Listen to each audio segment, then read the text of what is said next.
Akaniambia sasa nataka uende kwa market uninunulie nyama. Nyama. So ini asubuhi. Asubuhi. Anakuambia uende umnunulie nyama. Ndiye anataka kukula for breakfast. Yeah. Vile tu nilifika kwa nyumba hivi. Kuangalia kwa kitanda. Niliona King amelala hivyo straight. Amekondoa macho. Amefungua mdomo. Ametoa ulimi nje. After 7 days, tukiendea mwili hospitali, tukakataliwa kuchukua mwili. Mimi sikutumiwa anything ya kunisimamisha. Mshapanga kila kitu. So in the last stage, mnaenda tu kumvalisha akuje. Now funny enough, I was there like yesterday kufanya clearance. And no one told you? Nguo za mtoto. Mimi mwenyewe ndio nilikuwa nafanya clearance tukiwa na mamangu. No one told me. Kesho sasa kila kitu hata kaburi ilikuwa imechimbwa. Watu wamekuja from all over my friends. We have hired cars. Chakula kimepikwa. Tuko na gari ya mwili, tuko na coffin. Pale mochari. Ndio naambiwa madam kuja. Uruhusiwa kuchukua mwili.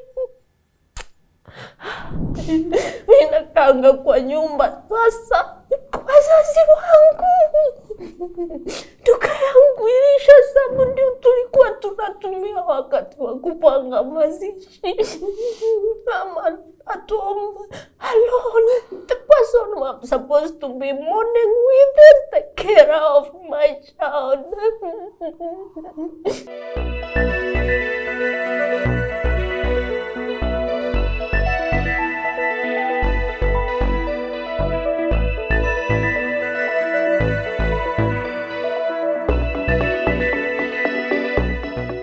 Hello, good morning and welcome to today's episode of Tales of Wanjiku. And even before I am able to start today's conversation, I'm holding here a couple of documents that are very conflicting. We'll be able to dwell deeper and get to understand how we ended up with two different post-mortem reports in regards to baby Kingsley's death. I'm here with the mother. I know this story is not strange to majority of you, and before I can even let her maybe be able to go deeper into the story, allow me to say thank you to the fans of Kamuhunjia YouTube channel for tagging me, and to Kamuhunjia for being able to bring this issue to light. We really appreciate your work, and I'm here today with Mama Kingsley. Habari yako? Mzuri. Yeah, I know we've never had to sit down for Tales of Wanjiku, but she's in Nairobi, so I was not able to travel to Meru, and since she's already here, I thought let's have this conversation hapa kwa ofisi zetu. Uko poa? Niko poa. Kabisa? I know your statement uko poa inalingana na inaenda na wakati. Deep down uko aje? I'm not okay. Si uko poa. Yeah. But ukiulizwa tu kama uko poa utasema uko poa tu. Utasema uko poa tu. Yeah. Jintroduce kwa watu wetu, halafu ndio tuweze kuanzia hii story na tuone kama tutapata solution. Okay, mimi naitwa Winfred Karambu. Mimi ndio mama Kingsley. Yeah. Okay. Now, in short, you saw your son akiwa alive. Yeah. Ukienda kwa duka. Ulikuwa umemwacha na baby daddy wako. Yeah. Ukirudi, your son was normal. Yeah. And until sahi, your baby daddy ameachiliwa. Nataka tufike hapo kwa hiyo part, lakini kabla tujafika, hebu tueleze kukuhusu. Umetoka wapi? Nimetoka Meru. Mimi nimezaliwa Meru, ni mzaliwa wa Meru. Place inaitwa Uruko, South Imenti. Mimi ni mtoto wa kwanza kwa familia ya watoto 4. Yeah. Umelelewa katika maisha ya hali gani? Sio mbaya vile na sio chini vile, hapo katikati. Shule tulienda wapi? Nilienda Kaubau Primary, alafu nika proceed to Makori Girls, alafu ikaisha hivyo. Due to some complications singeenda mbele. Some complications zenye nilipata. Complications gani? Wakati nilikuwa class 8 I developed some complication. Nilikuwa na shinda ya mgongo na ikashika nerves, so it was hectic. Mpaka hapo nilipofika form 3 it was hectic. Mpaka nikatembea na clutches, but I thank God I'm well. Okay. So ushatumia clutches? Okay. Kabisa. In fact nimepata huyu mtoto nimeachilia clutches nikiwa na mimba ya Kingsley at 3 months. 3 months? Can I ask how old are you? 31. Okay. Really? You are very, I hope you understand this. Kuna a lot of grace in you. Really? Yes. No matter what has happened. So after high school? After high school ni kuhasu tu, cause I didn't perform. Siku perform vizuri vile, so ni ile sasa unaingia kuhasu sasa. Tu biashara hivi? Kuajiliwa hivi, tu biashara hivi. Yani ile kujituma. Sasa mimi ni mtu wa kujituma sana. Okay. Na wewe mwenyewe ushaiweka biashara yako? Oh, good. Ya nduka, shopkeeping. So clutches umetumia for how long? I think nitasema nimetumia for 3 years. Okay. Na sasa uko aje? Sasa niko poa. Kabisa. We thank God. Sasa Mama Kingsley, story yako nimetumiwa na watu wengi sana. Kwanza pole. Nishapoa. Pole sana. Na nataka unieleze kwa sababu hizi report tumeshika hapa, they are very contradicting.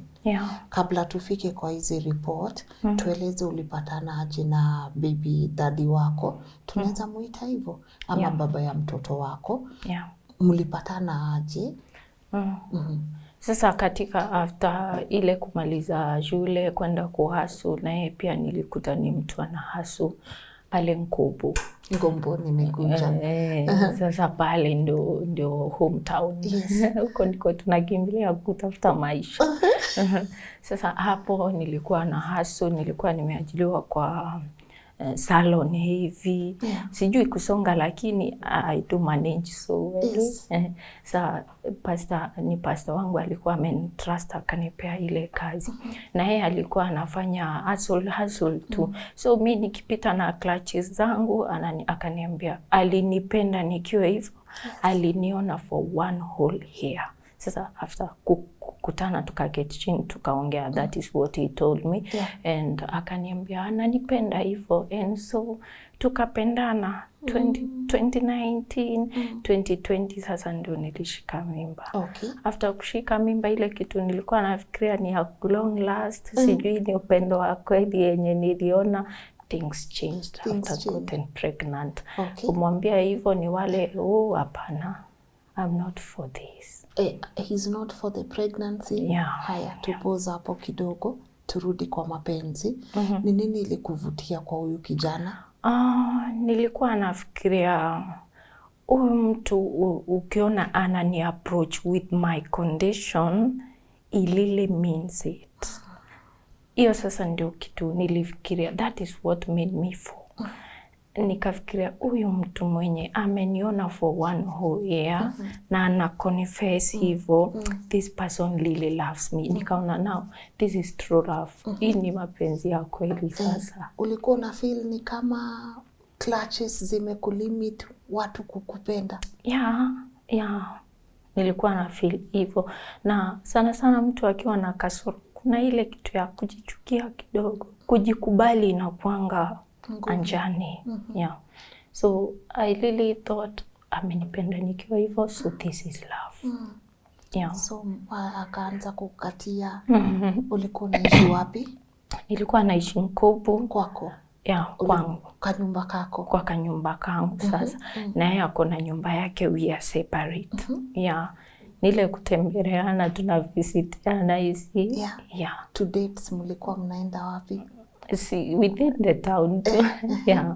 So ukaona this is it. Yeah, and hakuna kitu niliona fishy by then kwake. Yeah, he was, let me say by then, he was so straightforward. Alikuwa mtu wa aina gani? Kwa muonekano na hata tukikosana ile ya kawaida, we could not, atungemaliza siku kama hatujaongea, we make it again. So sikuwa na wasiwasi, hakuna kitu niliona pale. Okay. Mom na dad wako? Yeah, your mom. Unawaambia kuna mtu? Niliwaambia na mama alikuwa mgonjwa akalazwa Kerua na tukaenda na yeye kumwona mama. Yeah. Mama alikusema aje? Okay, if this makes you happy, then do it. Yeah. Na kwao anaambia watu wako na mtu? Sasa hapo ndio mambo ipo. Sababu alikuwa ameniambia tutaenda tu, lakini as for me nikamwambia I'm not comfortable with my situation. Sijui wale watu watanichukulia vipi hata kama wewe umenipenda hivi. Can we wait a little longer? Nipone mimi kabisa ndio twende sasa waone. Ndio unajua the first impression ile kitu watu wanaona kwanza inakuanga na uzito fulani. Akiona wameletoa mtu wako na sijui. Yeah, so that one nikamwambia let's wait a little while. Ndio twende sasa nikiwa, because daktari alikuwa amenipromise nitapona kabisa. So nikamwambia hivyo akakubali. So during the process I got pregnant. Yeah. Ukaona sasa hapa nimebeba kama mtu, ukamwambia? Nikamwambia tu, I just thought story itaendelea kukua vile, but boom. Ulimbreak aje news? At first venye nilienda hospitali I was confused. Sijui I was happy, sijui I was not happy. You know the confusion. Sababu from the word go, sijui daktari anasema utaweza kubeba mimba sababu ya mgongo, alafu nimeshika mimba, so the confusion. Sasa kushika mimba I was like, guy, huyo mtoto wangu ni mtoto wangu kweli, nina mtoto. Yani I was happy, yani mixed reactions. Yeah. So nilipimwa, nakumbukanga it was on a Sunday. So nikanyamaza. Monday ndio sijui sasa nipigie simu nikamtext message. Kumtext message alikaka akaniambia nice one.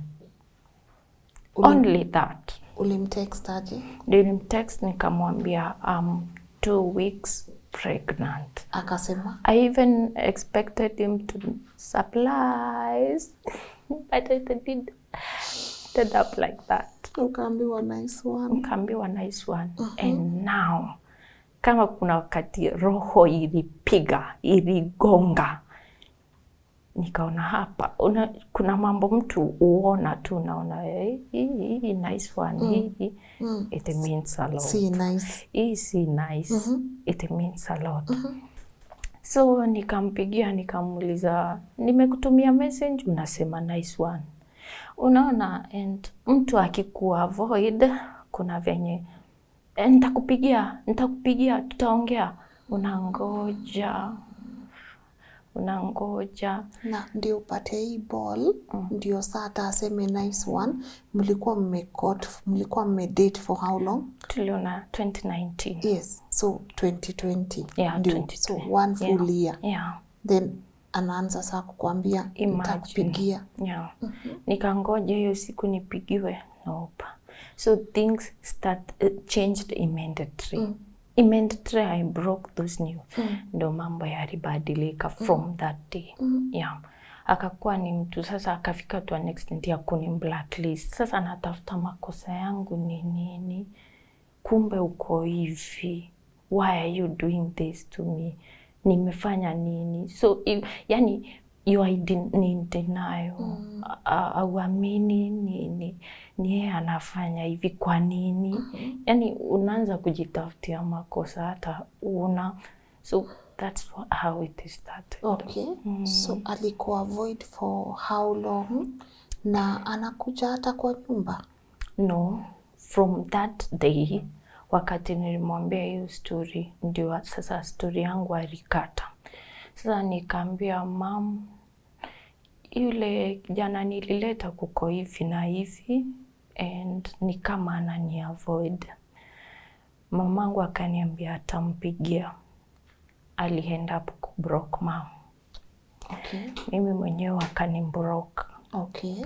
Sasa things started getting worse. Nikasema let me go to the mother.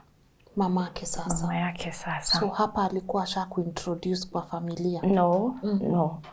But ulijua kwao? Yeah. Nikaenda, nikaona mamake, nikamwambia what's happening na ile kijana yake anani avoid. Akaniambia ataachwa ampigie simu. Mamake alikureceive? This is the first time una meet mamake? Yeah. Alikureceive aje?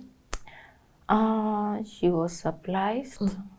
Sabu I thought it would help. Ndio maana nilienda kumtafuta. She was surprised. Lakini akaniambia atashughulikia. Atamuita aongee na yeye. So akanirelease, mimi nikaenda. Akamuita. Kumuita sasa ndio yule kijana akasema hakuna kitu kama hiyo. Akaambia mamake hakuna kitu kama hiyo. Ni kama kuna kitu kama hiyo yeye atasema. So the mother called me, akaniambia ameambiwa hakuna kitu kama hiyo na nisiwahi wapigia simu tena. So kutoka hapo sasa nikaishiwa. Nikaenda nikachukua vitu zangu, nikaenda nyumbani kuishi na wazazi sasa because life is niko na clutches, niko na mimba and it was that corona time. So nikaenda nyumbani kuishi na wazazi until sasa nikajifungua mtoto. Hold on. Throughout pregnancy yote amekutoka kabisa? Akupigi? Anipigi. Akutext? Anitext. Akuulizi hata unaendelea aje? Hapana. Okay. Sasa 2020 12th ndio nilizaa Kingsley. Nilienda hospitali nikajifungua, nikaambiwa you have a very handsome bouncing baby boy. Daktari akaniambia you know what, huyu mtoto amezaliwa is it Jamhuri? Yes, Jamhuri. Huyu ni mtu mkubwa sana serikalini. And another coincidence nilimuita Kingsley. Nilikuwa napenda kusoma sana, nikasema nitamuita Mudhomi. Mudhomi means kusoma. Yani so I inherit hiyo masomo yangu. And my father said no, aitwe Munene. Munene means mkubwa. So Kingsley, Munene and the date of birth. Wow, nikaona this boy is a blessing. And I was so happy. Yeah. So throughout hiyo time yote ukikahold yani niliringa na King. Haki kwanza kwenda clinic, unaitwa mama. That feeling is so special. Lakini sasa the problem was I was alone. Hata kujua. Unajaribu kumtafuta, kumwambia tu umepata katoto. Hata wakati nilipata mtoto, I didn't texted him.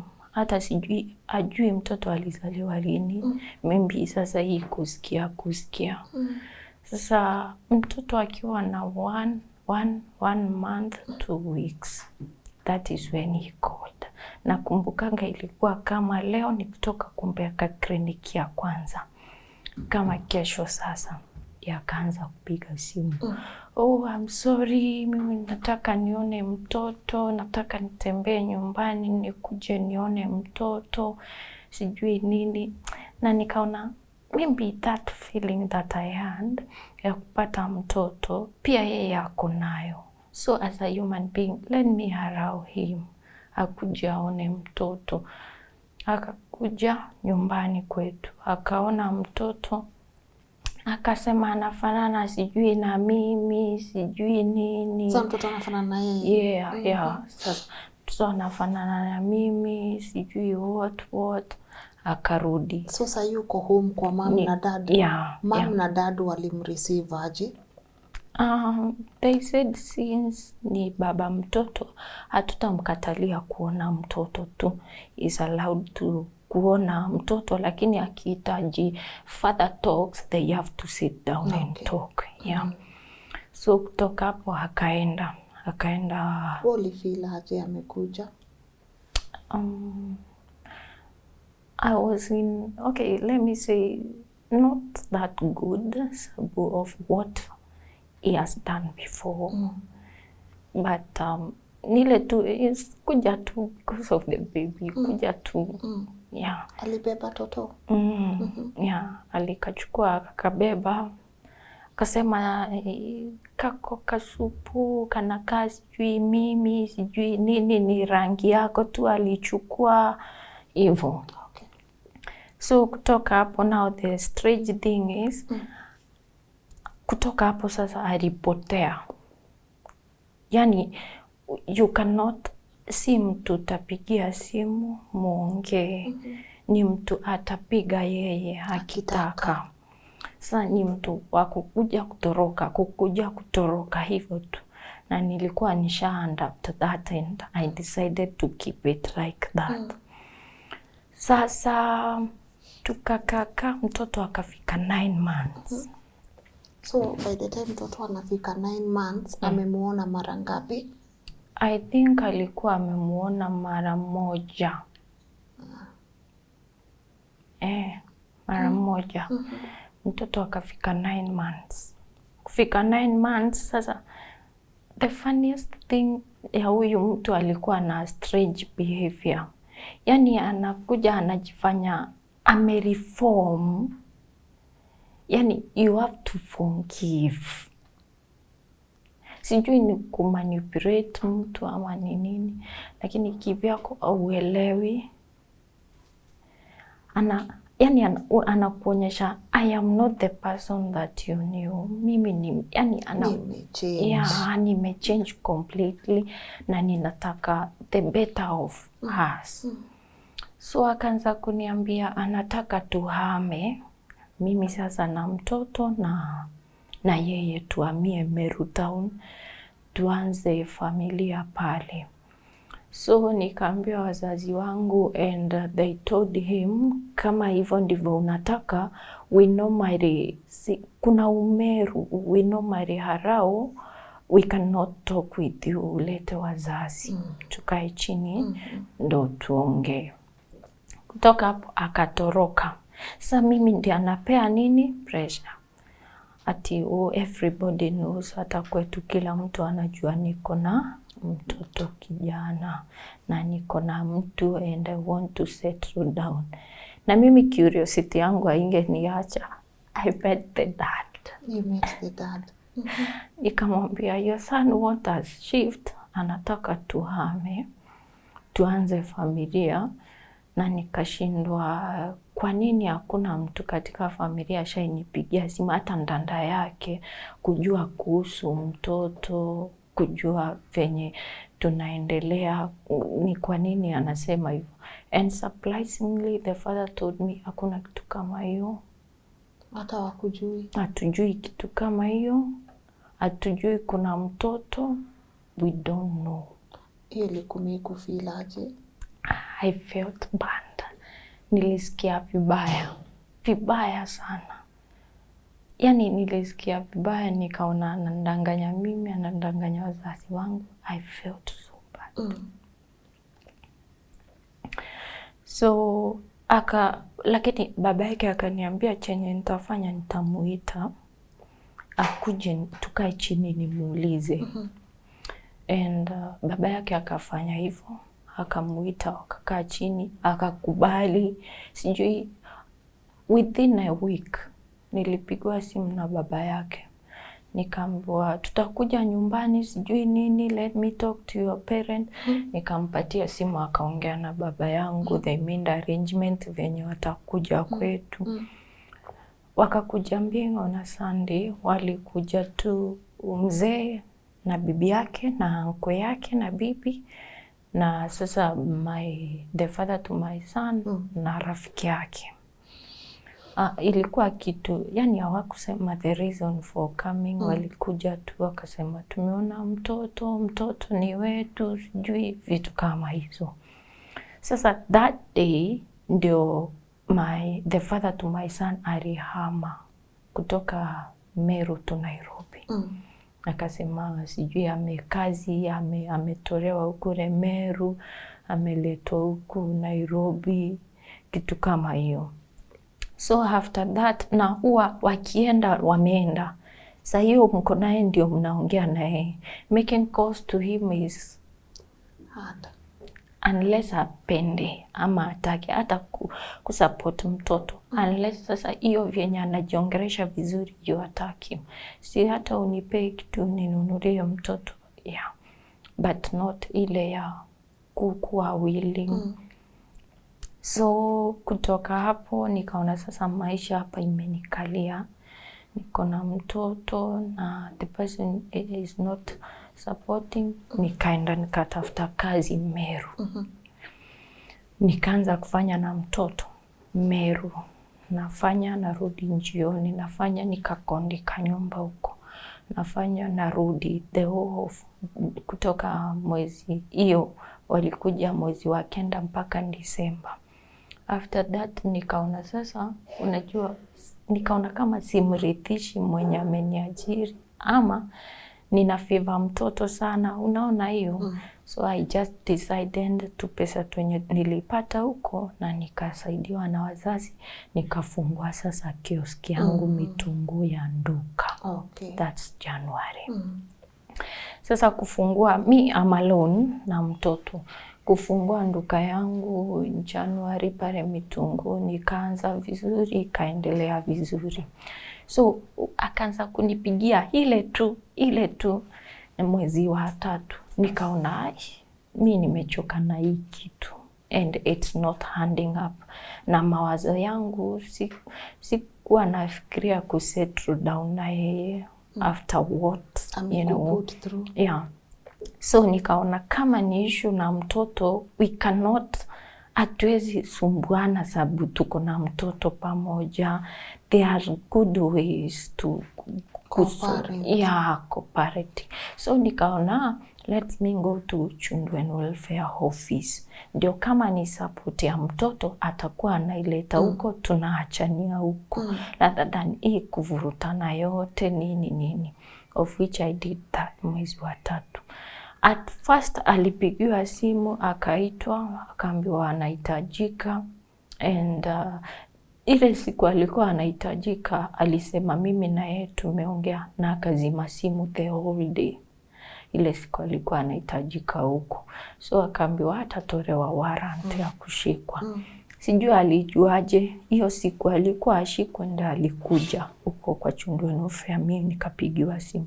Tukaenda tukakaa chini pale, and then akapewa rules za kuanzia tu. Akasema yeye atakuwa anapata 2000, alafu akaulizwa mambo ya medical cover, kama ni atalipa cover yangu ama aweke mtoto kwa cover NHF yake. Akasema atalipa yangu, of which he didn't. Akulipa. So mwezi wa 4 alituma hiyo 2000.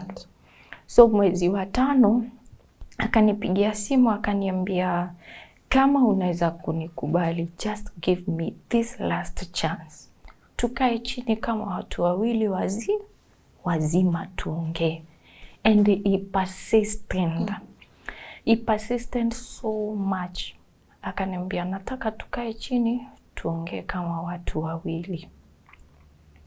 Sasa nikashindwa how will I, nikaona nimsikize for the last one chance. Nikamwambia tukapanga vyenye no, alianza April huku mwisho, sababu nakumbuka nilikuwa na dada yangu kwangu huyu mdogo, na alikuwa amekuja tukakaa. Nikamwambia sasa nikirudisha dada yangu nyumbani nitakupitia in an open place we talk. Tulikutana, hakuna kitu alisema. akasema ako busy sijui nini. So ndio sasa akakaa akipostpone mpaka ikafika sasa mwezi wa 5 Mei anapostpone nitakuja. Sasa hiyo tarehe 17th of May ndio alikuja usiku saa 3.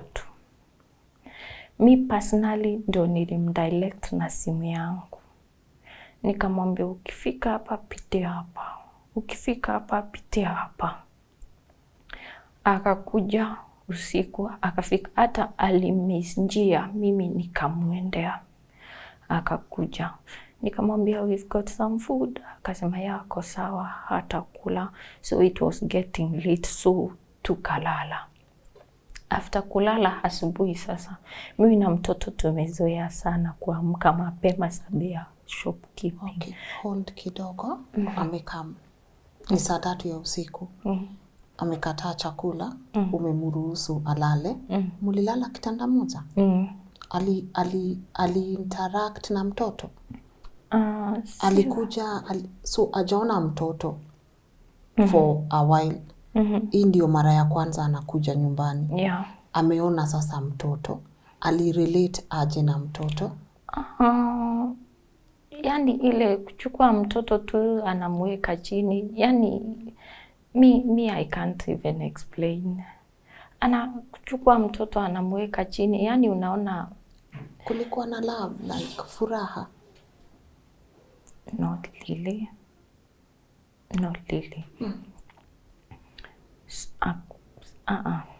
Siwezi sema kulikuwa na furaha. And mi kuna kitu nilikuwa na, yani you feel uncomfortable.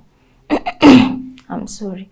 You feel uncomfortable, lakini there is something you feel but you cannot explain. Nilikuwa na that feeling. But sasa I allowed him. Kalala.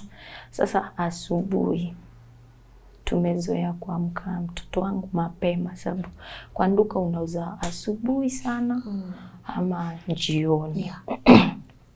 So my son had attend to that. So tukaamka vizuri, akaniambia sasa nataka uende kwa market uninunulie nyama. Nyama. So hii ni asubuhi? Asubuhi. Anakuambia uende umnunulie nyama? Ndiye anataka kukula for breakfast? Yeye alikuja na nini kwa nyumba? Hakuna. Hakuletea mtoto hata chochote? Later on tulikuja kuona yogurt of which hakupea mtoto. Tulikuja kuiona baadaye. Okay. Saa mind yangu amekupea pesa? 200. Okay. Akanipatia 200, akaniambia enda ununue nyama. Nikamuuliza si saa hii ni asubuhi sana kwenda kununua nyama, si ni asubuhi sana? Akaniambia by the time utoke hapa ufike utakuta butchery imefunguliwa. Sasa najiuliza mbona sio maziwa, mbona nyama? Lakini sasa akili yangu inakuwa interrupted na hakukula usiku. So najiambia maybe akona njaa. So mimi nikitoka, mtoto akalia, akiinua mkono akaniambia mam. Nikamwambia ama niende na mtoto. Akaniambia si mimi ni baba yake. Saa hii si kuna baridi sana kuacha mtoto hapa, kwani atakaa nini? Nikakuwa convinced, lakini roho haitaki. Lakini there are some things that you do. I got convinced, nikaenda tu. So sahi Kingsley analia? Analia mam, sababu anaona nikienda na sijazoea kumwacha. Na kako how old sahi? 1 month 1 year 5 months. So kana kuita mam? Mam, akiinua mkono hivi mam. Nikamwambia unajua Kingsley anakuona we ni stranger, hajakuzoea, hamjazoeana. So anakuona we ni stranger kabisa, ama tu ni mbebe. Akasema hapana, kuna baridi sahi, we enda ufanye nini urudi. Nikatoka nikaenda. Kwenda nilikuta buchari moja ndio ilikuwa imefunguliwa, lakini sasa mwenye bucha hakukuwa. Nilikuta hawa wasichana wenye wanauza akampigia simu, nikaona it's better to wait rather than kwenda na kurudi. Nikangoja kidogo, yule mtu wa buchari akakuja akanikatia nyama, nikarudi. Kurudi nilienda mbio, ile unaacha mtoto, nilirudi mbio sana. Kufika kwa nyumba, vile tu nilifika kwa nyumba hivi,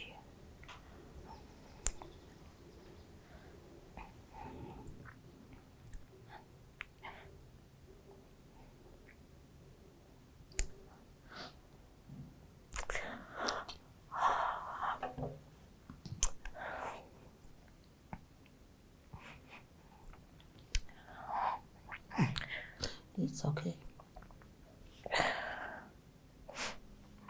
Vile tu nilifika kwa nyumba hivyo, kuangalia kwa kitanda, niliona King amelala hivyo straight. Amekondoa macho, amefungua mdomo, ametoa ulimi nje.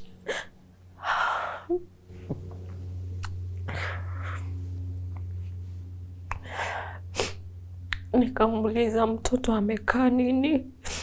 Akaniambia mtoto amelala. Nikamwambia hiyo sio kulala.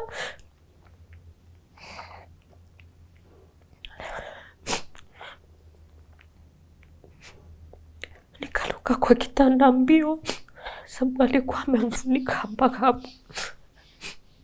Nikamfunua nione kama anapumua kwa tumbo. Nikakuta mtoto hapumui.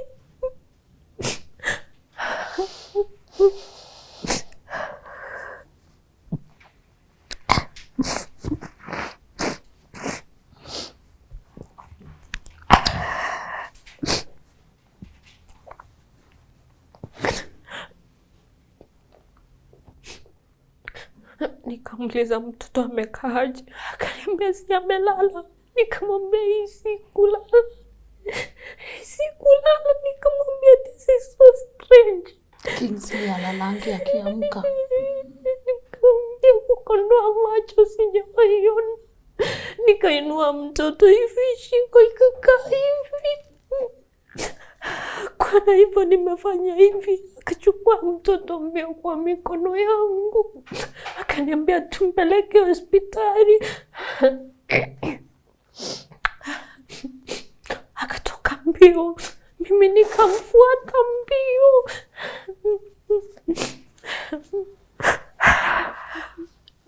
Kufika kwa barabara tu, akaniambia beba huyu mtoto so that we can make our walking easier. I was like, nibeba mtoto vipi? Kanibebesha kwa mgongo. Kabeba mtoto kwa mgongo, kusimama akakaa hivi. Nikambadilisha, nikamleta hapa kwa kifua. Nikamshikilia kichwa hapa. Ndio kwa stable. Tukaenda kwa hospitali. So wewe umembeba sasa? Kwa mgongo sasa, nimemleta mbele, nimeshikilia kichwa yake kwa kifua yangu. Tunatembea tu. Still I'm in shock. Tukienda kwa barabara naambia King, please, King wangu. King, please wake up. Usinifanyie hivi King, tafadhali. Nambembeleza tu, lakini tukaenda tukafika hospitali. Metungwa hospital. Ilikuwa kama how long? I think kama how many minutes? It took like, I think 20 minutes. Mkitembea tu, umebeba toto. Tukafika. Nikawekelea mtoto kwa kitanda. Daktari akakuja. Ndiye aliandikisha hapo. Daktari daktari akakuja, nilikuwa atasema there are some hopes. Daktari akaniambia, Mama Kingsley, there's nothing we can do. Your child is normal. And I was like, no, how now? Mtoto nimeacha sai tu mnaniambia amekufa. It's not real. Hapana. I was in denial. Tukaambiwa sasa mtaenda police station, report, mpewe ombi, ndio mpeleke mwili ile mochari mnataka. Akaenda akaandikisha mtoto alikuwa na pneumonia, ndio imemuua. Hizo ni vitu nilikuja kurana later on. Obi amesema mtoto ako na pneumonia. Kidogo mama, ulikienda kununua nyama ili kuchukua how long ndio urudi? I think I took like 1 hour. 1 hour. So 1 hour you are gone. 1 hour your child was dead. Imagine. Kingsley akiamkanga anarudingi kulala? Hapana. Arudingi kulala. Kabisa hapana. Then babake Obi ameandikisha mtoto wako na pneumonia. Ukiwa hospitali, yeye ndiye anaandikisha kila kitu. Umebaki na King. So kila kitu ni yeye anaandikisha. Daktari aliposema hivyo, nilichukua simu nikapigia mamangu. Nikamwambia, Mom, King is normal. King amekufa. Niliposema hivyo tu, alichukua simu yangu akaweka kwa mfuko yake. Akaniambia mtu aseme hivyo. Akaweka simu kwa mfuko yake. Hata mama vyenye alikuwa anasema mjukuu wangu kama hayupo, sina maana ya kuishi. Nilikuwa nasikia hizo morning kwa simu yangu ikiwa kwa mfuko yake. Tukapeleka mwili Consolata Hospital. Kwenda Consolata Hospital, alini-instruct nipeleke mwili mochari. Akaachwa kwa reception akiandikisha hizo vitu zake. Mimi nikapeleka mwili mochari. So bado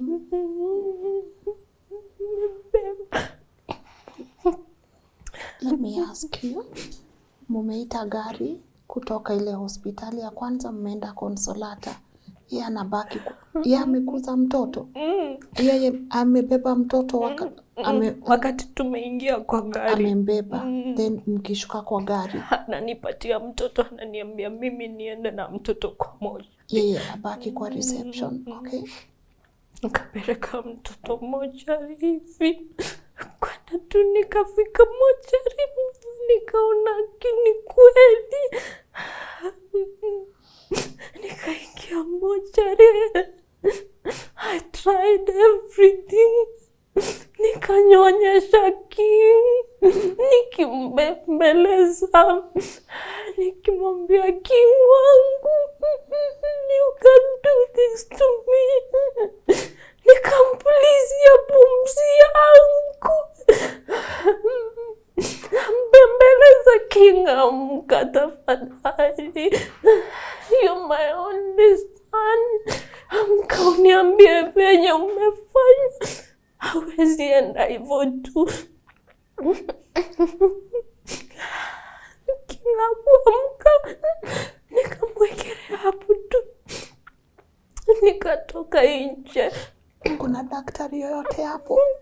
Wanakuambia nini? Kwa morgue niliwakuta.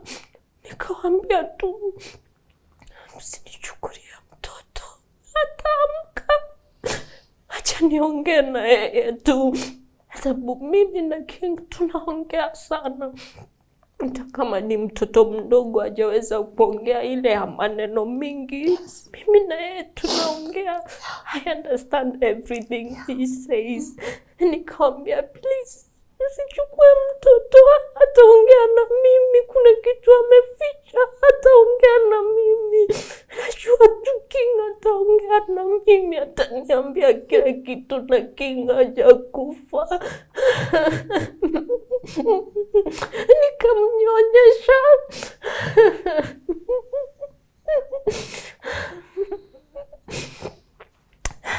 Nikampulizia pumzi, nikajaribu kuongea, hakunifanyia saini yoyote. Nikaona mtoto wangu ni kitu ingine, sio mtoto tena.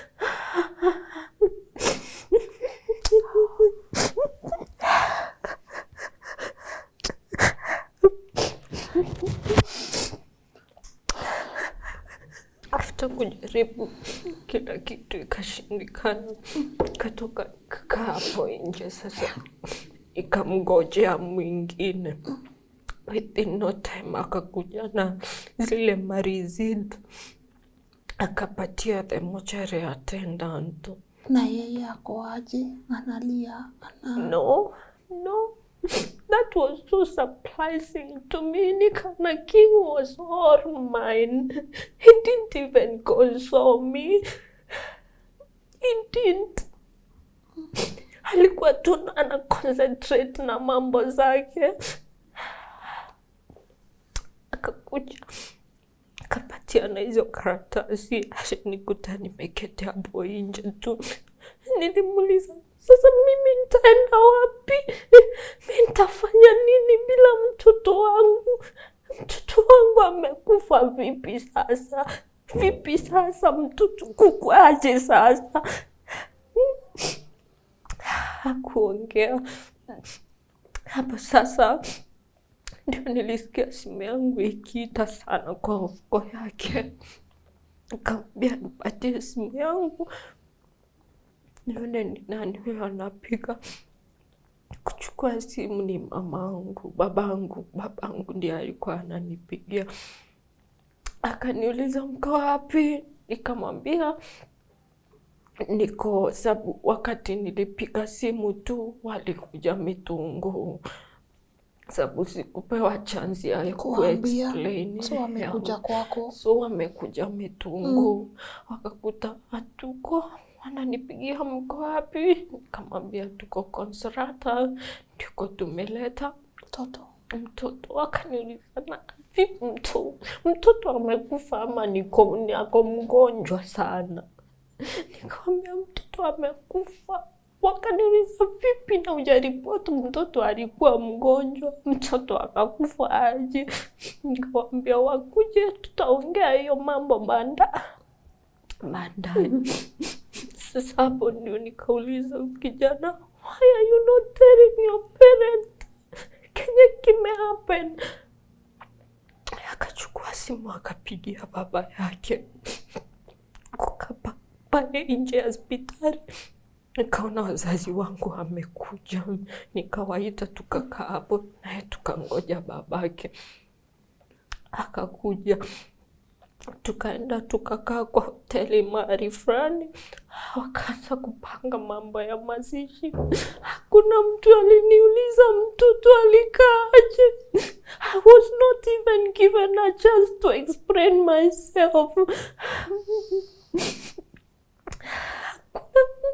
No one. Nawaambia hata si twendeni hospitali mkaone mtoto. Si twende tumuone. Na mamako na dadu wanasema nini? Wameshangaa. Mtoto, yani ile shock. Mtoto amekaaje? Na wanapanga mambo ya mazishi. Na wakasema watapeana ile siku tutazika mtoto. So we had to disperse from that. Tukienda ndio wazazi wangu waliniuliza kuliendaje. So yako mko na yeye ama yameenda na wazazi wake? Ameenda peke. So umeenda kwako peke yako? Kwetu nyumbani. Peke yako? Hakuji hata na wewe? Sasa kwenda wakapiga simu wakasema within 2 days ndio watazika mtoto. Mimi nikamwambia hapana, wanipe hata nafasi ya kumwona, ya marafiki kukuja. Let me say, these people were not caring. Akitu Mungu wangu tu. If only I can explain what I've been through. Yani mimi niko peke yangu tu na wazazi wangu in this. They don't care. Sasa wazazi wangu after kuambia hivyo wakaniambia, you have to go to the same police station and narrate your whole story. The following day now, nikaenda nikaambia polisi penye kulikuwa. Ndio sasa wakaniangalilia ile nilikwambia, walisema ni pneumonia. Nikaambia my child no pneumonia. Ukarudi kwa ile polisi ya OB. Ukaambiwa alisema ni pneumonia. Ulipewa hiyo OB? No. Pia ndiye alikuwa na hiyo OB. Yeah. But I think it's stated somewhere OB number. OB number? Yeah, yeah. Okay, ndio hii hapa. Yeah. Hapa ni Mitungu police station. Yeah. Okay. So ndiko nilirudi nikakuta ameandikisha hivyo, nikasema hapana, nikapeana my whole story, na mimi ndo kuanga na huyu mtoto na hajawahi kuwa na any chronic disease. Sasa nikaambiwa alisema hivyo. Sasa polisi wakasema sabia hii kitu mtoto atafanywa postmortem. Nikatoka hapo tukaenda hospitali Consolata. Tukaambia matron kila kitu. Akasema sasa they always wanatakanga a pathologist wa serikali. Na wao ndio watanitafutia pathologist. Hospitali? Yeah. Ndio itakutafutia pathologist. Yeah. Gala, can you get me a pen? Give me a note, a paper. You can just reach here. Thanks. Thank you. So, walisema the hospital ilisema au ndio wanakutafutia pathologist. Okay. Wakanitafutia daktari. Sababu mimi hakuna mwenye nilikuwa najua. Okay. Wakanitafutia daktari. The date was set. Sasa ni kukumbuka. It's okay, no worries. Wakanitafutia daktari, nikaambiwa ni lazima serikali ikuwe hapo. Okay. Na wazazi wangu na sasa na huyo daktari. So pia ndio wamekutafutia a doctor. Yeah. Okay. Yeah. Sasa wakasema wakasema if we include the suspect in the postmortem atatoroka if it turns positive. So tukafanya ile kitu. Tukafanya postmortem. Kidogo nirudishe nyuma. Ati mki-include nani? The suspect. Sasa suspect yani babake. So mkimu-include kwa postmortem atatoroka. Yeah. Kwa sababu pia yeye anafaa kuje na pathologist wake.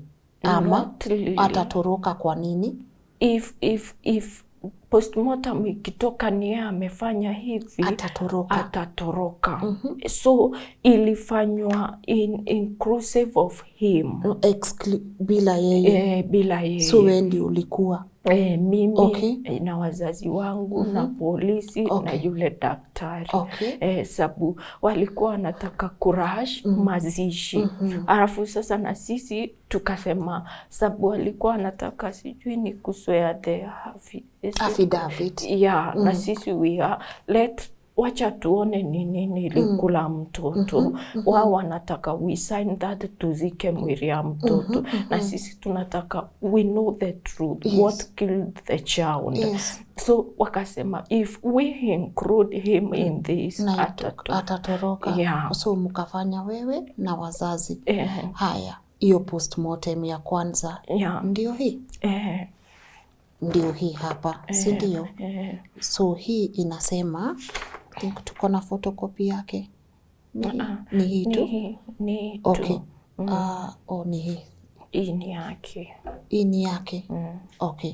So, hii inasema, the kid, read for me. Hii ni just the report yenye alipeana. Hii ni ile report alipeana ya pneumonia. Yeah. Okay. Yeah. Sasa hii ndio the report itself. Venye ilitoka. Yeah. So hii hapa ni zenye yeye alisema. Yeah, yeah. Okay. Hizi zilirifariwa from the hospital ya Mitungu. Yeah. Aya. So hii ni ndio the report. Yeah. Inasema hyperinflated and congested lungs, both right and left bronchus clogged within mucus, main bronchus clear of any secretions, epicardiac. Hiyo haya tutawaekea hapa my people. Hii ndio part niko interested nayo. So hii part inasema hii ni ya daktari. As a result of my examination, I formed the opinion that the cause of death was asphyxia, suffocation. Haya, Gala, find me the meaning of asphyxia. Wakikwambia daktari, yeye alikwambia asphyxia ni nini? Aliniambia ni kunyimwa hewa. Ni kunyimwa hewa. So this is lack of oxygen, si ndio?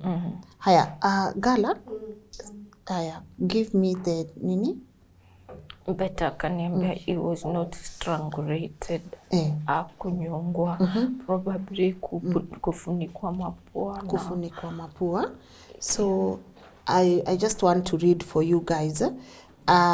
So the definition according to Google, asphyxia happens when your body doesn't get enough oxygen to keep you from passing out. It can be a life-threatening situation when you breathe normally. So niyo two part. Asphyxia happens when your body doesn't get enough oxygen to keep you from passing out. Let me just go to the cause. Asphyxiation is caused by lack of oxygen. It can quickly lead to loss of consciousness, brain injury, or death. Some forces of include drowning, asthma, and choking. All right? Drowning, asthma, and choking. Let me ask you, mtoto wako alikuwa na asthma? No. Ukipeleka Kingsley clinic, ashaambiwa ako na any condition? No. Ako clean? Yeah. Kabisa? Yeah. All right. Haya, thank you, Gala. Thank you. So, hii sasa ndio the first report munapata kwa daktari. Aya. Okay, tuendelee. So after daktari ameniambia hivyo, yule mtu alishikwa. After kushikwa sasa akapelekwa kotini. After kupresentwa kotini akasema he was not included in the first postmortem na aiamini. Okay, so aamini the first postmortem, si ndio? So polisi wamemshika, wamemshikia nini? Wamemshikia sababu postmortem imeona mtoto hakukuwa na ugonjwa yoyote na aliuliwa kwa kunyimwa hewa. Kwa kunyimwa hewa. Wamesema tumemshika kwa sababu ya hii. Amepelekwa kotini. Ako na wakili? Alikuwa na lawyer wake? Okay, so yako na lawyer. Akasema hakuwa included kwa the first postmortem. Then what happened? Ikaambiwa sasa venye nilipata the whole scenario, mimi after now the postmortem niliambiwa sasa since yule mtu atashikwa, the parental is people hawatani allow nizike mwili kule. So the burden was brought back to you, to us. Sasa tukaanza kutayarisha mazishi. Tukatayarisha after 7 days tukiendea mwili hospitali, tukakataliwa kuchukua mwili. Mimi sikutumiwa anything ya kunisimamisha. Mshapanga kila kitu. So in the last stage mnaenda tu kumvalisha akuje. Now funny enough, I was there like yesterday kufanya clearance. And no one told you? Nguo za mtoto. Mimi mwenyewe ndio nilikuwa nafanya clearance tukiwa na mamangu. No one told me.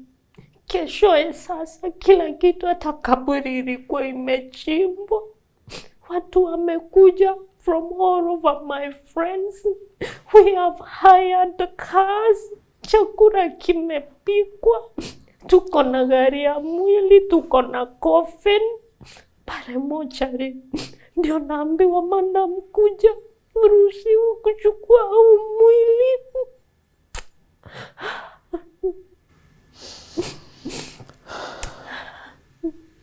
Wanakuambia reason? Nikauliza mochari attendant kwa nini. Akaniambia I will take you back kwa ofisi ya matron, of which matron herself alikuwa na namba yangu. What's the name of this matron? Hata sijui jina yake. Ni Consolata Hospital, sindio? Alikuwa na your number? Yeah. Almost everyone alikuwa na namba yangu, lakini hawakuniambia. The same matron ndiye alinitafutia pathologist. Okay, so kutuma mtu, walijua umepeleka nguo, walijua mazishi ni ya kesho, matron ako na namba yako, na hakuna mtu anakupigia simu, then ukarudishwa kwake. Akasema nini? Akaniambia wakati ule mtu alipelekwa kotini alisema hakukuwa included kwa first postmortem, kwa hivyo hakubaliani nayo. Nikamuuliza kwa nini hamkuniambia nisiende hii hasara yote? Akaniambia hiyo sio kazi yetu. Can someone get me the name of Consolata Hospital's matron? Akakwambia hiyo si kazi yake. Ngoja kidogo. Gala, also get me the number.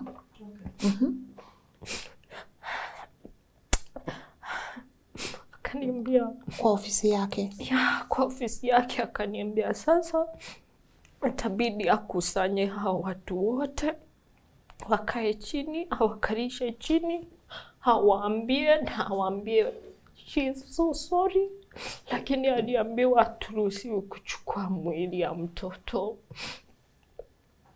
So we had nothing to do other than accept. Nika accept tu.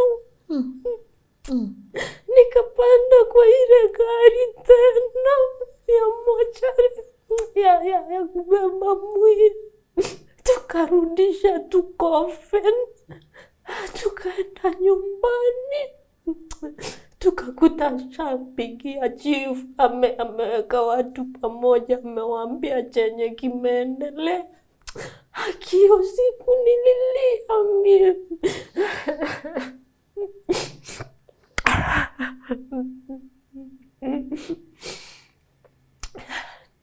Kaburi ikawekwa sijui karatasi na tumshanga tu juu. Alafu sisi tukakaa pale kungoja venye tutaambiwa. We waited for 3 days. Nikapigiwa simu sasa.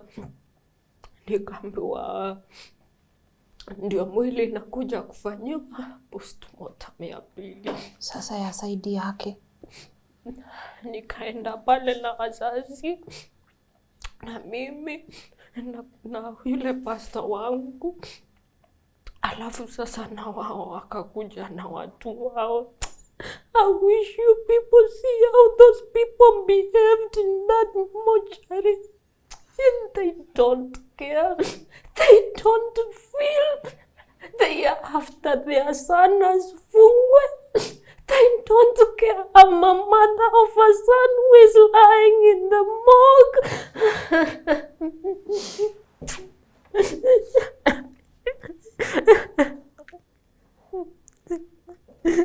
Yani walikuja pale ni kama ni vita.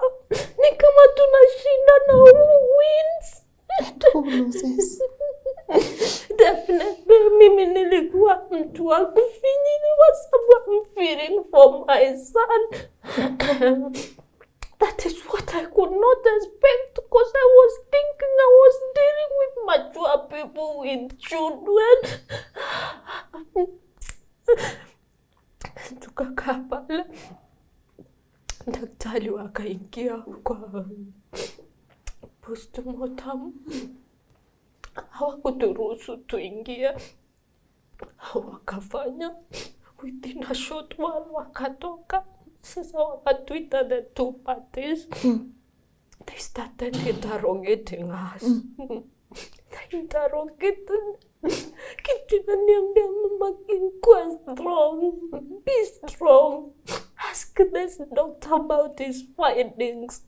Lakini nilimuuliza maswali. At the end of the story, this doctor told me he ain't ready. I am not ready for this nonsense. Take your son, umchinje. I'll call other doctors to do it. Have been paid. That is what the doctor eventually told me. I persisted. Nikamwambia daktari, mimi sijakutusi. I have the right to ask you 20 times. Kama sijaelewa sababu ni mtoto wangu, umepasua. Akaniambia hapana. Chenye nimepata ni a certain death. Or probably the court death. Mtoto alikufa tu hivyo mwenyewe. My question was, kwa nini mtoto hakukufa asubuhi nikienda? Kwa nini mtoto hakukufa peke yake jana usiku? Kwa nini mtoto amekufa court death nilipomwacha na baba yake? So, but they didn't give me that chance ya kuwauliza maswali. So akasema mtoto alikufa tu peke yake. Haya, let's go back.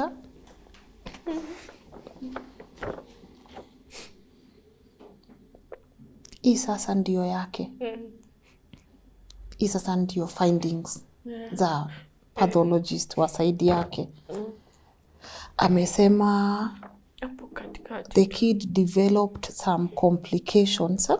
So wamesema the kid developed some complications. No, and taken itoka kwa waliuliza mitungu. Ninakwambia tulipeleka mtoto mitungu. Ndio nataka kuuliza hii statement hapa. The kid developed some complications and taken to Mitungu Hospital was pronounced dead. Ni nini mbaya na hii statement? Because the child was already dead by the time ulimpeleka kwa hospitali. So si ulimpata kama na by the time nilimpata mimi kwa nyumba hakuna complications niliona. The child was completely dead. Hakuna ati alishindwa kupumua or anything. Haya, sasa hizi ndio findings za pathologist wake.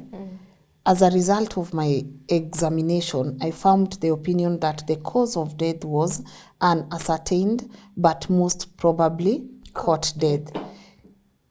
Okay. The first postmortem inasema mtoto alikufa kwa sababu ya lack of oxygen. This other one yake inasema mtoto alikufa tu hivyo. Haya. Na pia in the same postmortem yake kuna mari daktari anasema there was no signs of pneumonia. Kuna mari amesema hivyo. I think alikuwa ameandikisha huko. No foreign bodies, no evidence of pneumonia. The iron bone was intact. Sindio? Aya. So yeye alienda akasema mtoto wako na pneumonia. Aya, pathologist wake amemwambia, amesema mtoto hakuwa na pneumonia, si ndio? Lakini amesema mtoto tu alikufa mwenyewe. Hii hapa ndio alishikwa nayo. Hii hapa ndio ameachiliwa nayo. Our pathologist wake alitafutiwa na nani? So hapo hata sijui. Haujui. Wewe wako ulitafutiwa na nani? Hospitali. Na hospitali. The matron. Yeah. Okay. Aya. Matron alikutafutia pathologist. Yeah. Na bado hakuweza kukupatia hata notice. Yeah. Mtoto haezi zikwa kesho. Yeah. But alikuwa very willing kukutafutia pathologist. Yeah. Haya, tuendelee. Toka hapa sasa nikaona truly I know the truth. Why these people not giving me a chance? Nikaona hapa kuna kitu haieleweki, lakini yani me I'm the voiceless here. Na siwezi sikizwa hata nifanye nini hapa. This is like kuna kitu unaonanga, people are not feeling what you are feeling. People are not ready to listen from you. Unaona hiyo kitu ameimaliza tu. Kutoka hapo tukaenda tu nyumbani.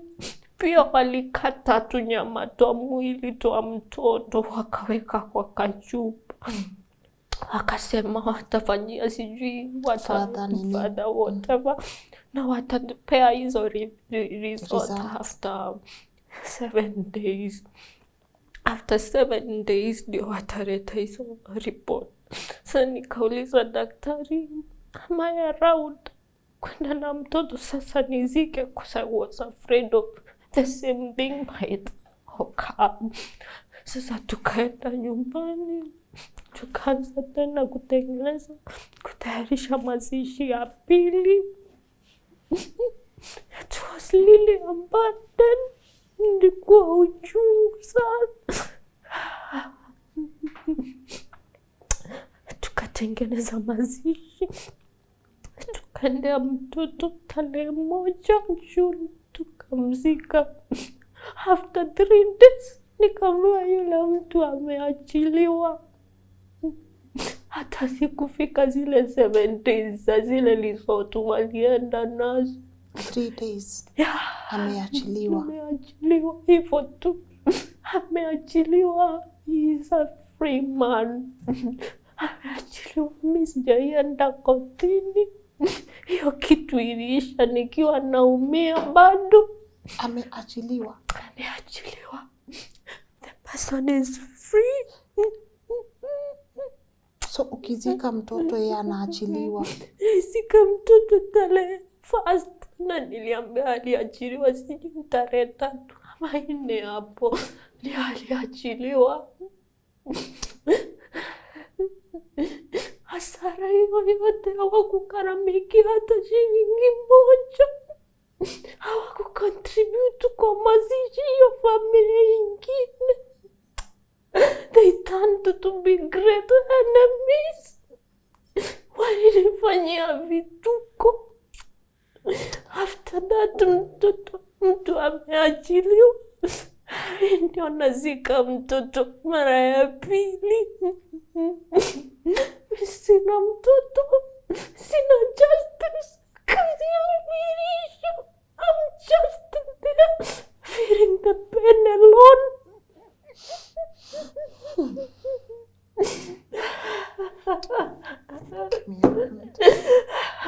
You're not alone. You're not alone. Mama Kingsley, you are not alone.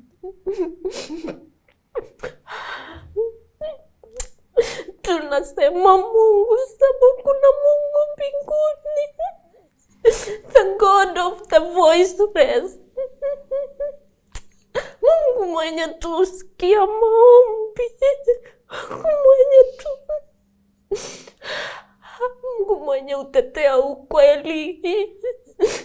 Akiasimame na mimi. Atasimama. This is too painful for me. Mina kanga kwa nyumba sasa. Kwa wazazi wangu. Duka yangu ilisha sababu ndio tulikuwa tunataka. atatumia wakati wa kupanga mazishi. Ama atuomba alone. The person who I'm supposed to be mourning with is the carer of my child. Where will I start? This child came to me as only leave after long suffering.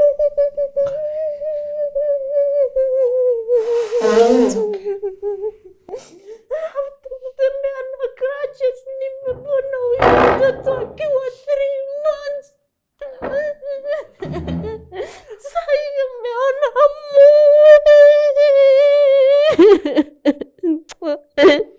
naye atasikia uchungu, nasikia haki ya Mungu. Nitaenda wapi? Nitafanya nini mimi? Why are human beings so evil?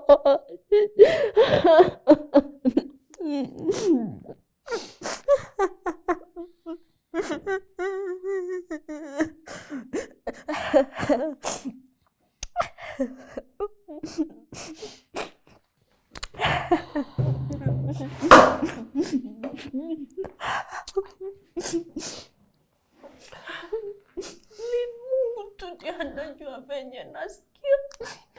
Mungu tu anajua kenye napitia nyumbani. Mimi siwezi pita kama sijakunywa mara moja. Sababu ya stress. Sina kazi, sina mtoto, sina justice. My life is in danger. Nani atasikiza mtu kama mimi? We will.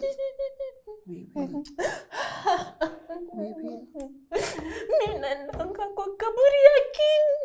Naambia King, please, you're the only person who can understand me.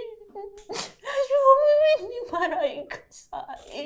Enda kwa Mungu, mwambie nikumbuke. Tell God to remember your mother.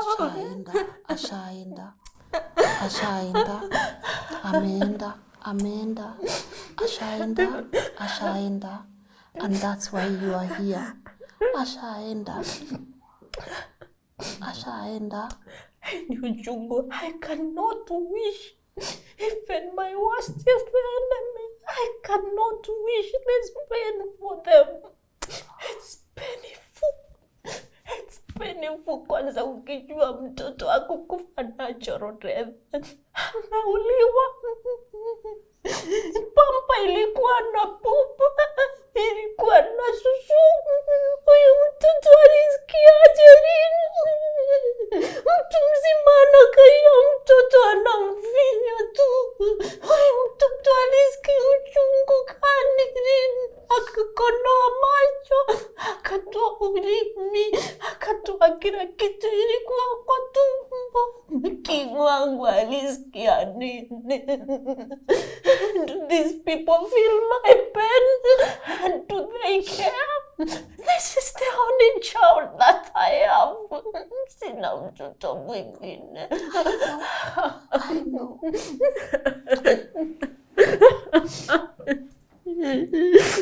Mungu wangu.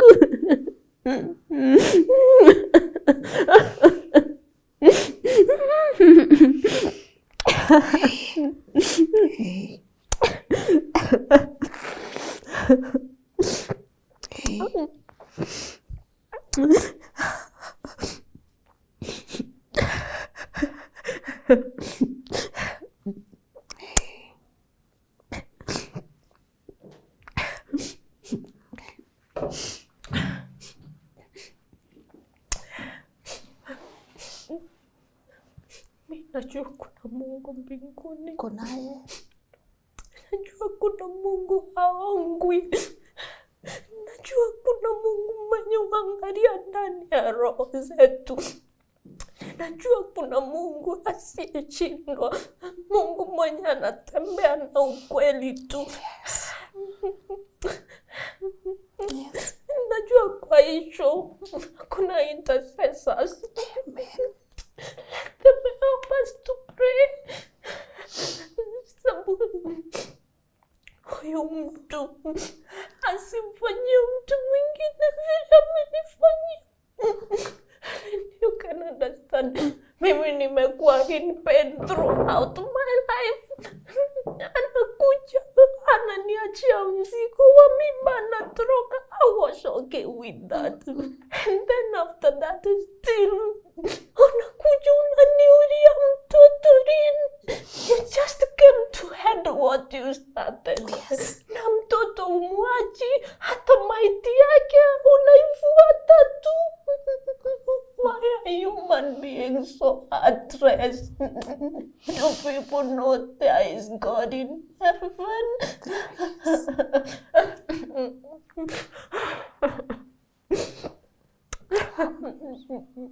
I'm so sorry. I'm so sorry. I'm so sorry. Kaka peke yangu tu. Nakumbuka King alivyokuwa amenipenda. King alikuwa amenipenda. Alikuwa ananiambia mom, nikimwambia napenda King, ananiambia mom, I cannot get that anymore from my son. In fact, I failed him. King loved me. Mimi nikamwachilia, nikamwacha na mtu aliyemuua. Customer wangu wakinunua wakienda nawaambia bye. Bye.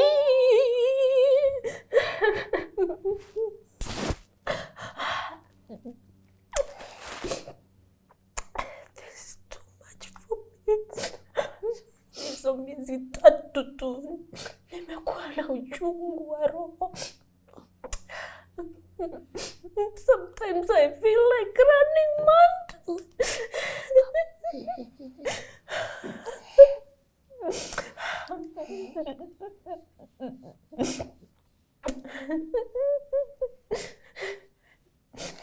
Nitaanza maisha wapi?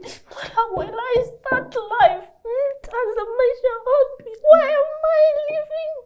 Give me a reason. Sina kazi mimi.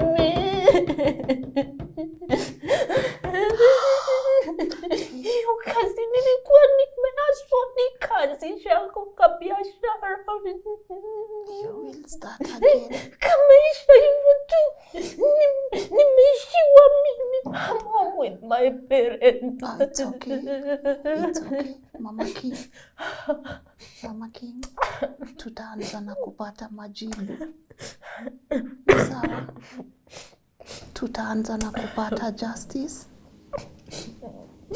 Unaona, si umesema unaombanga King aende tu kwa Mungu amwambie kumbuka mom. That's all you need to start. The fact anakufaitia, you even found your way all the way here, and we will start by demanding for justice. And then it's this pain. Don't rush it. Nisawa. Don't rush it. It's okay to feel the way una feel. Nisawa kufeel venye una feel. Lakini we start by demanding for justice. Justice. Umesema aliachiliwa after 3 days. This here.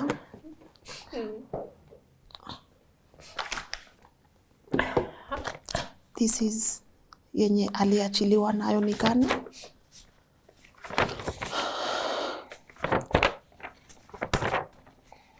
Aliachiliwa na hii Office of the Director of Public Prosecutions, ndio ODPP Nkumbulo Court. Hapa amesema alleged case of murder contrary to section 203 as read with section hizo hapo.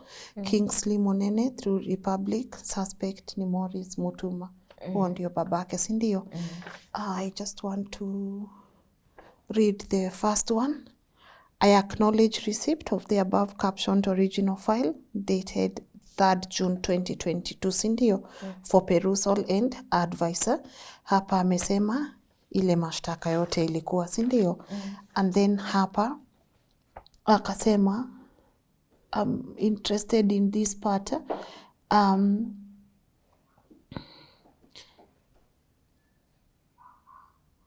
Sasa mwenye alikuwa na amefanya hii postmortem ya pili ni Dr. Murithi Manyara. No, that's This my is father. your doc. This Yeah. is This is the witness. yani witness, your dad attended postmortem, so dad upon early attend, si ndio? Haya, Richard Ribai alikuwa the investigating officer. States that on 18th of May around 1000 he received a complaint and conducted investigation. He leads the conduct of 2 postmortem at Consolata, sindio?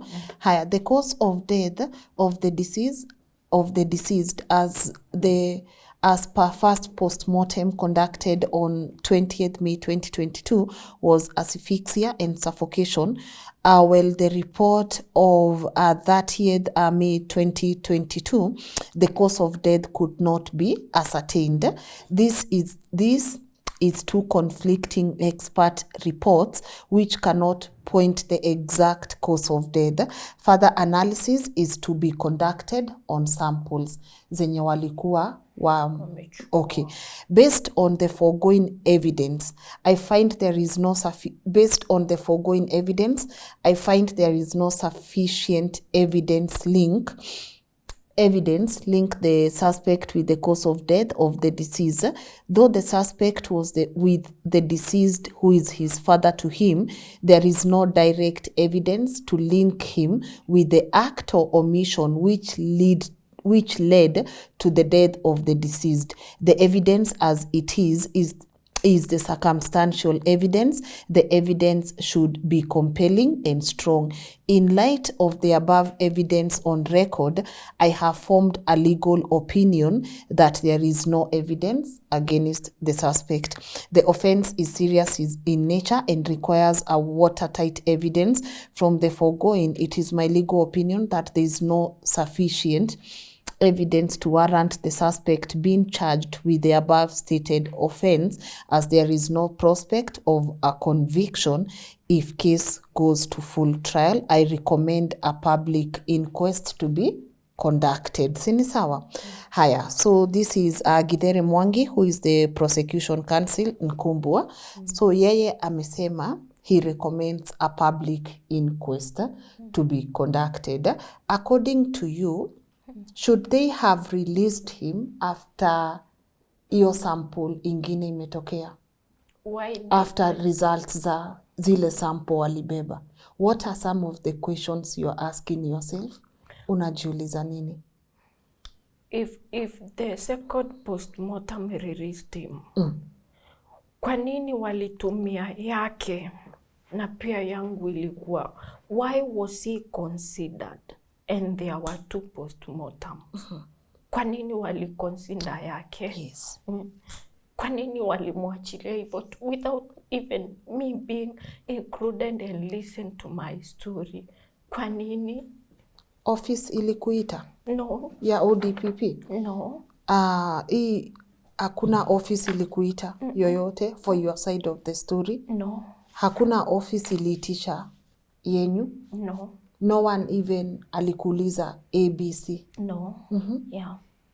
Wakamwachilia na yake? Yeah. Without even with our absence. Yeah, hivyo tu. Kuna mtu amekuexplainia what a public inquest is? No. Kutoka watoe hii ripoti, kuna mtu amekuita kukuexplainia chochote? Yeah. The OCS. Alisema nini? Aliniambia kazi yake alifanya, lakini sasa hata haelewi what went on. Yeah. So hakuna mtu alishata kukuita kukuexplainia hii inamaanisha nini?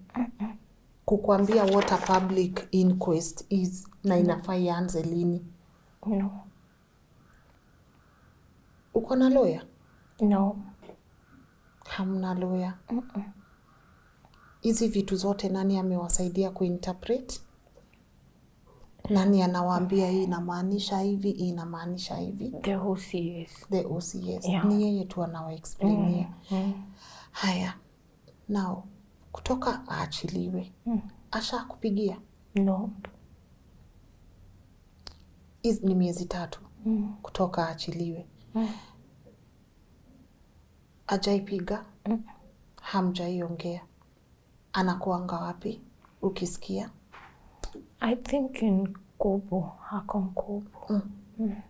So yako free. Ni swali gani unataka aulizwe? Ni majibu gani unataka? Why did he kill my son? Why? Why? Why? Kwa nini sasa?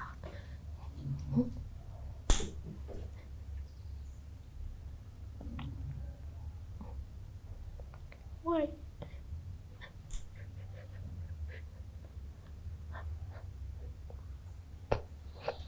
Why did he do that? Kuna kitu mtoto alimfanyia ya kudeserve kifo.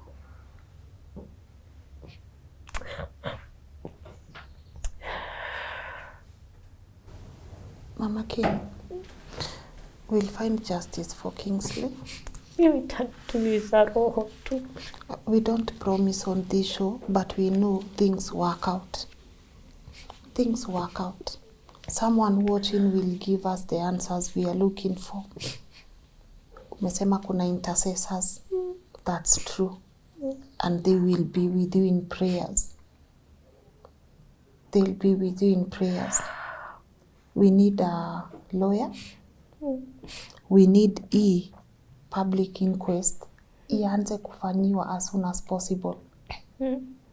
We need ajibu. Yeye alifanya nini na mtoto? Iyo 1 hour you are gone. Okay, some people might presume ako innocent. Mbona tuna hearing? Mbona your postmortem yako? Hakuna mtu anaishughulikia ya kwanza. I think those are... Is there anything in your heart that inaweza hata kuambia he's innocent? No. Nothing. 100% nothing. Nothing. Yeah. Sabu, from the look of kila kitu. Kwa nini alikataa mimba ya huyu mtoto?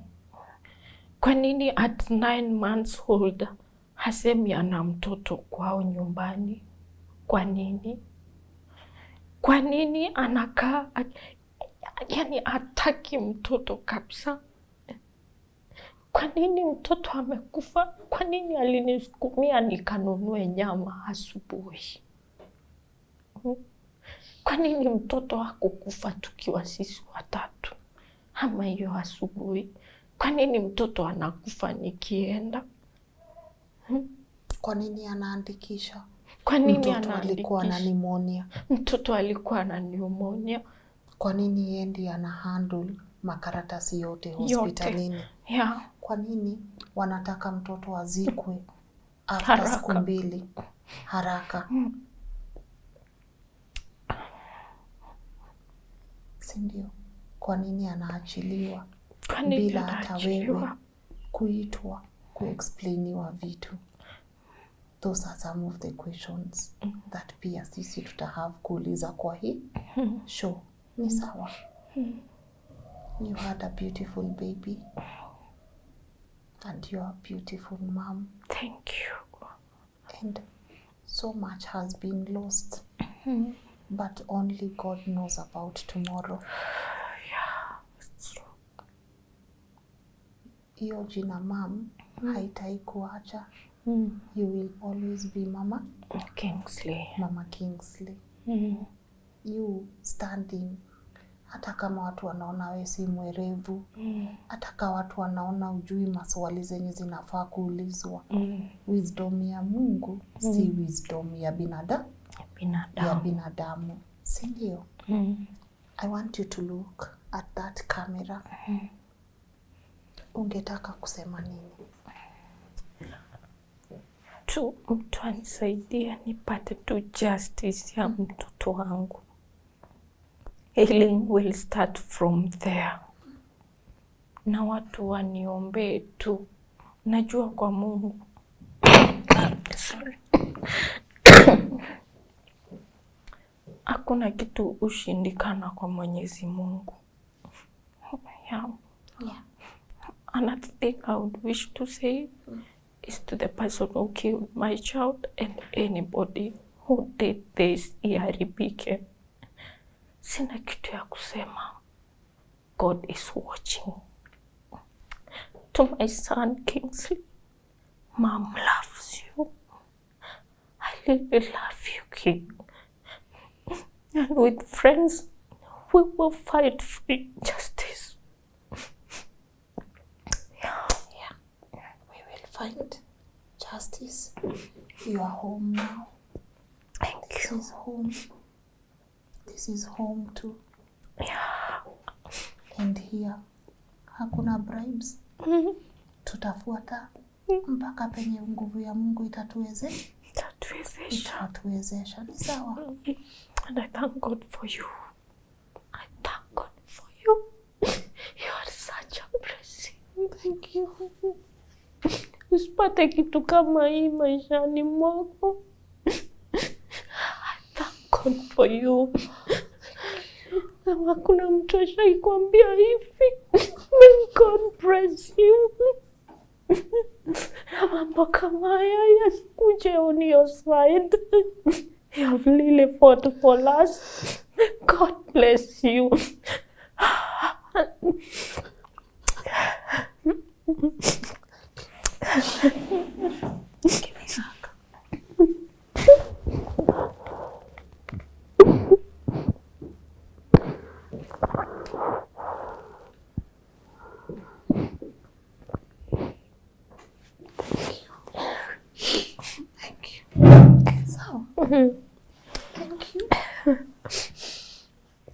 Thank you. I recommend you have a PayPal number.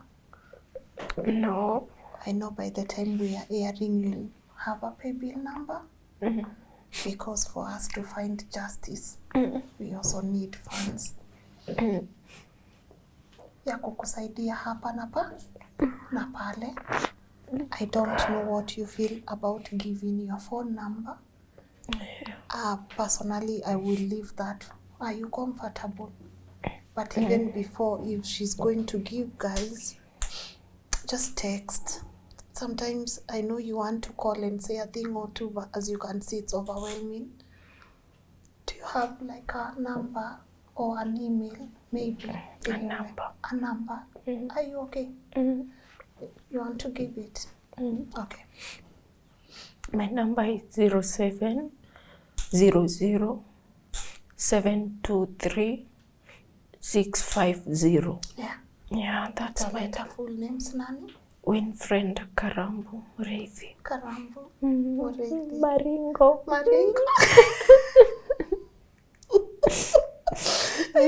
Maringo. You fought so hard. Yeah, thank you. And we need to still fight. Hii yote ni nguvu uko nayo. This is not weakness. This is strength. Thank you. And we here at LNN, we are going to do whatever we can. Whatever we can to help you find justice for your son. So pretty. I'm grateful. Thank you. Me too.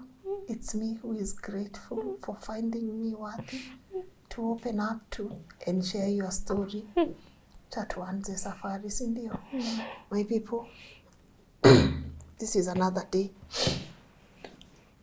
for us to scream as loud as we can. Justice for baby Kingsley.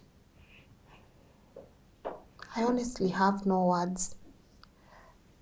No parent should ever have to bury their child, especially in such circumstances. I urge you, I plead with you.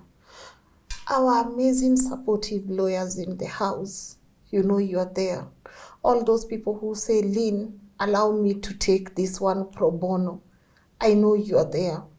Our amazing intercessors, the people who just go down on your knees to pray. I know you are there.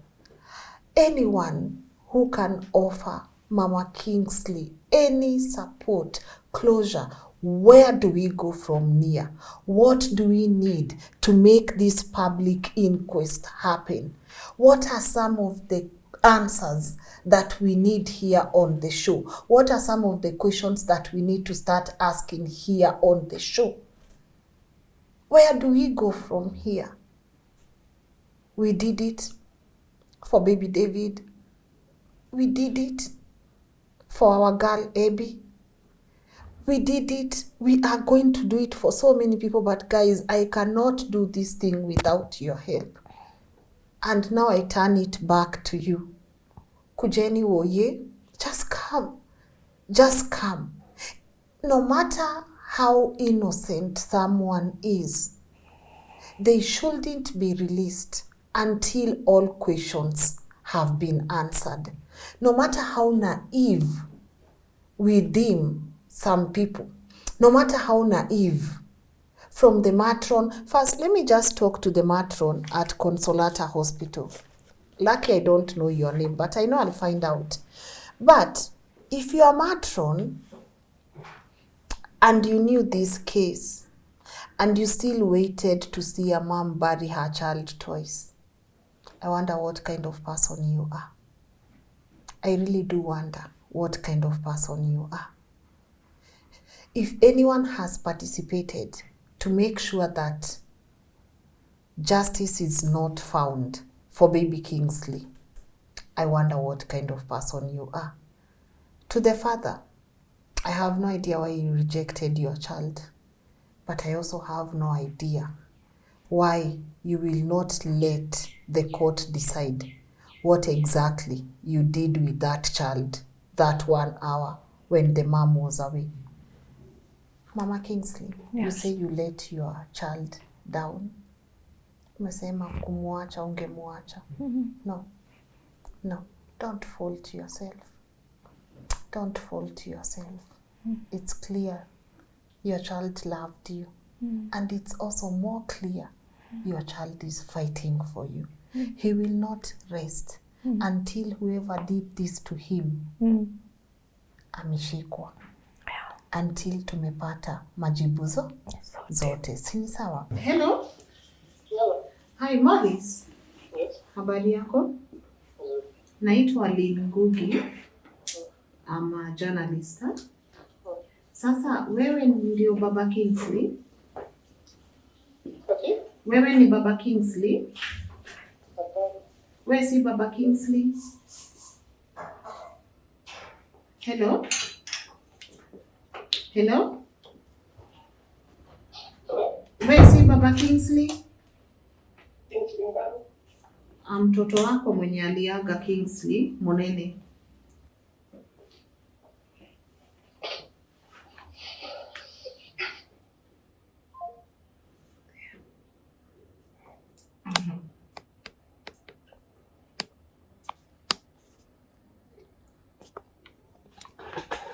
The person you called is not reachable. We will notify you when the mobile subscriber... What would you like to tell your parents? I forgot. Mom and dad. Takuambia nawapenda sana. They have been supportive. Hawajaniachilia. Yeah. And I thank God for them. Yes. Yeah. Those are your first angels. Yeah. Those are your first angels. Sindio? Mom na dad, endeleeni tu kushikilia msichana as we also work hard this side to find answers. Mshikilieni tu venye mmemshikilia, and also to you we say sorry for the loss. Let's do whatever is humanly possible to make sure that whatever happened to Kingsley does not happen to any other child or any other person.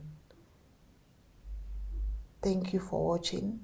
All the details, contact details, pay bill details, zimekuwa hapa kwa video. We'll leave them here on the video longer. They've been here on the video longer because we need as much help as we can. I want to thank you for coming. May God bless you. May He give you strength. Amen. May He give you strength Amen. to be able to see ya kuhandle the journey ahead. Ni sawa? Yeah. My amazing team, Director Edwin Ochieng, thank you for everything you do here on the show. Our amazing producers, Valerie and Gala, thank you so much for everything you do here on the show. Our assistant camera persons, Abby and Anam, thank you. Our incredible editor, Kelvin Mwendwa, thank you for compiling this and making sure it reaches our audience right on time. My name is Lynn. Thank you for watching.